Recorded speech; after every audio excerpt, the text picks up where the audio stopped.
Kwanza tufanye umoja ya hawa wananchi. Kabla ya kufanya umoja wa viongozi, nani mkubwa nani mdogo, tufanye umoja ya kusema zile barabara zetu zimesimama ziendelee. Hapa Githunguri, wakati nilikuwa katika Wizara ya Biashara, nikaanza Kiambu County mzima, County Aggregation and Industrial Park. Nikachagua hapa Githunguri wa Rohio. Hiyo mradi imesimama. Tufanye umoja wa viongozi wa Mount Kenya ikwamue hiyo mradi. Ruro tu hapa chini ya kupea watu wa Githunguri na watu wa Rari na watu wa Kabete maji, program hiyo imekwama. Ile umoja tunahitaji.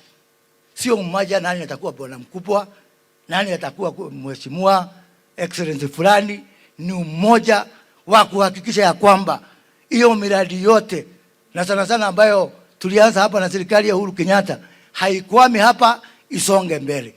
Na jameni, juzi nilikuwa kwa Inoro nikawaambia, sisi katika hii mlima tumekuwa tukiambua tuko na kura, tuko na wingi. Wacha niwaambie, mimi nilienda university kusomea hesabu, sio literature. Na katika hiyo hesabu inanionyesha ya kwamba hizo namba zetu hazitoshi. Toleige. Mimi sitaki kufanya hesabu ya kuanguka. Na kuna watu wengine, siku hizi nimeokoka, lakini kabla niokoke, kuna watu wengine tulikuwa tunaenda kwao nao kwa bar, wanachokoza kwa bar, unafikiria huyu mtu amechokoza anajua kupigana. Kumbe hata hana idea ya kupigana. Kulimwa tunalimwa, anatoroka kwanza.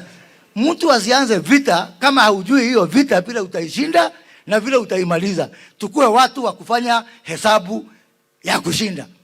Hata hawa watu wamekuja kwa upinzani sababu sisi tulianza vita, hatujui vile tutamaliza, ni sisi tumewaalika.